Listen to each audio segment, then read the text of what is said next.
battleships. Mas madalas, ang mga kwento ng kabayanihan at karahasan ng giyera naririnig mula sa mga magigiting na kalalakihang sumabak sa laban.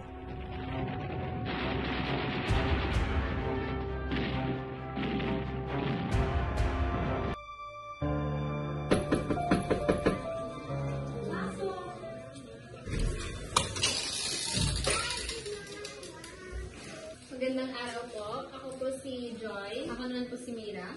At nandito po kami para magtanong tungkol sa Home for the Aged.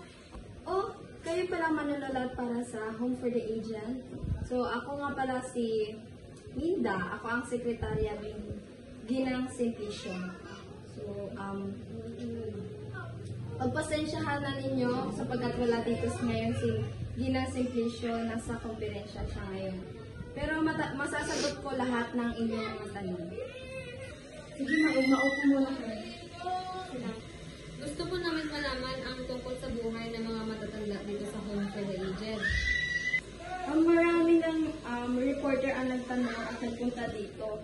Marami na din ang nagkuha ng mga litrato na para bang tourist spot ang lugar na ito.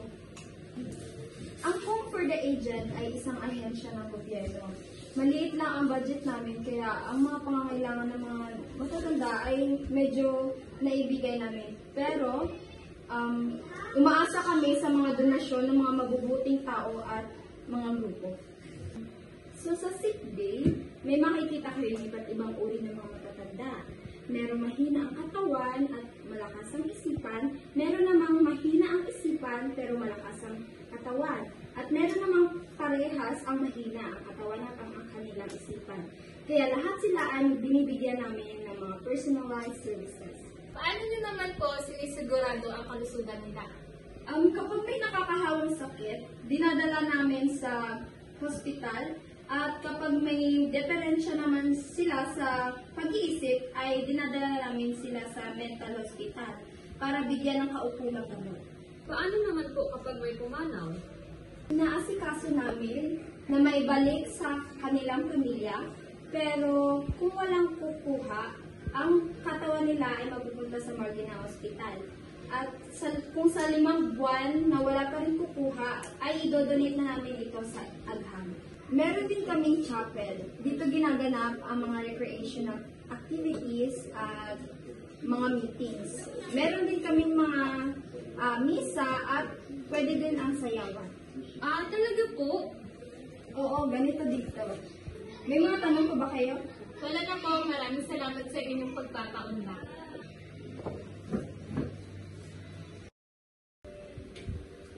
Ginang Simplicio, ito po yung matandang babae na nahuli ko. Nangangalakal po. Paupuin mo. Upo ka dito.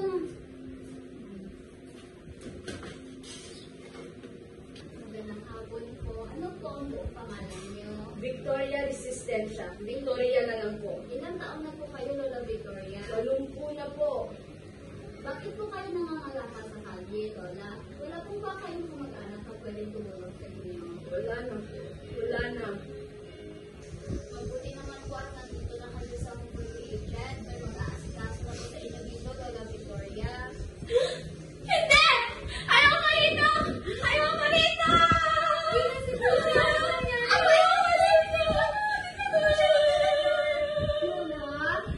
Lola Victoria. Gusto ko lang mabuhay ng maayos! Gusto ko lang mabuhay ng maayos! Ginamit nila ang dahas! Lola, kalma po tayo, Lola. Upo po tayo. Opo, kalma po.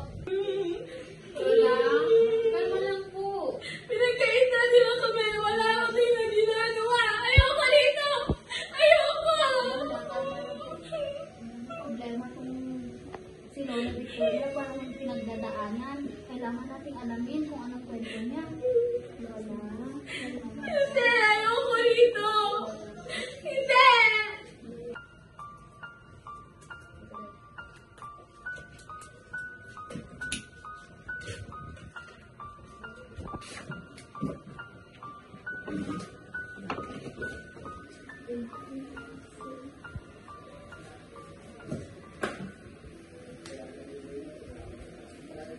Lola, kamusta na po kayo? Ineng, tapos na ang pabol ko sa inyo. Uuwi na ako bukas. Bakit ayaw niyo po dito, Lola?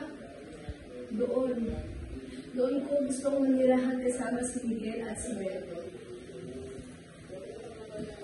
Si Miguel at Berto? Sino po sila? Si Miguel ang aking minamahal at si Berto ang aking kapatid. Lola, may sinabi po kayo tungkol sa illegal settlers, sa mga bulldozers. Ano po yun? Ineng, hirap ba kayo o mayaman? Mahirap lang po kami, Lola. Free lang po kami. Kaya ninyo ako maintindihan. Sa Sapang Bato, doon nagsimula ang lahat. Pinagkaitan nila kami ng aming karapatan.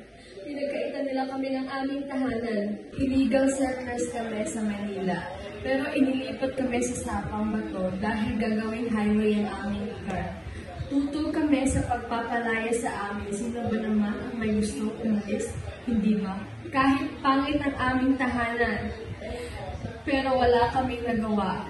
Nag-request kami na manatili sa Maynila, ngunit wala nang bakanting lupa kundi sa Sapang Bato. Alam namin na kami ang sinasadyang isakripisyo dahil mas mura at mas maliit ang bayad sa pira-pirasong bahay.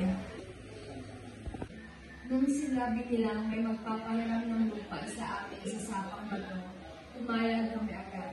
Pero pagdating namin, wala pang tubig at kuryente. Bakanteng lupa lang ang naroon. Marami sa aming bahay ang bumalik sa Maynila dahil walang trabaho. Sa unang taon, nag-aani na kami at akala namin magiging maayos na ang buhay. Pero plano pa namin ikasal ni Miguel. Pero hindi nangyari dahil nagbago ang lahat. Bakit po? Isang araw, umabot sa amin ang balita, buburahin na ang tahanan namin para sa mga bagong illegal settlers. 3 araw lang ang binigay sa amin para mag-ani. Pero hindi ito sapat. Nakiusap kami, ngunit dumating ang mga bulldozer at armadong lalaki. Ninasak nila ang lahat ng pinaghirapan namin. Sa kaguluhan, 5 tao ang namatay. Kasama ang ama ko. Ang nanay ko, hindi niya matanggap ang mga nangyari. Mula nang ihiga ang dubuan na bangkay ng ama ko sa kanyang kandungan, hindi na siya mabalik sa katimuan. Paano po sila Miguel at Berto? Tumakas sila at umakyat sa bundok. Nagkaroon ng investigasyon, pero hindi kami binigyan ng hustisya. Sinisi pa kami. Ang mga matatapang na lalaki sa Sapang Bato, pinatay isa-isa.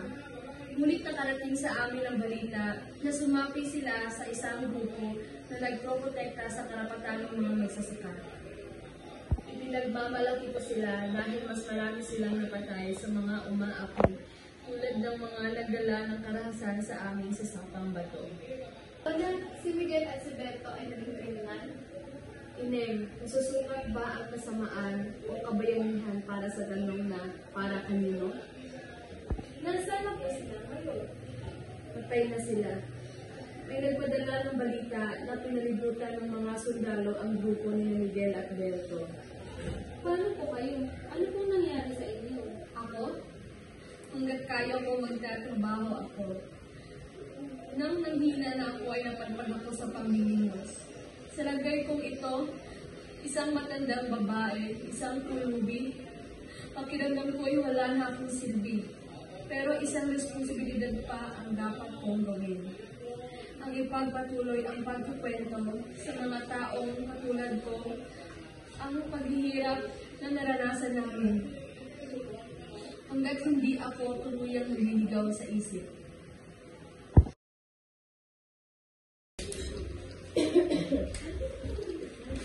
Lola, kumain na po kayo para mas maging malakas at gumaling na po kayo.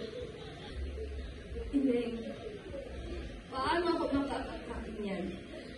Kung sa bawat pagsubo ko, asa ko ang laman, dugo at buto ng mga kasamahan ko, ng mga mahal ko sa buhay, sina nanay at tatay, sina Miguel at Berto. ang mga tao sa sapang bato. Paano ako makakatulog? Lagi silang laban sa panaginip ko. Parang sinisisi nila ako.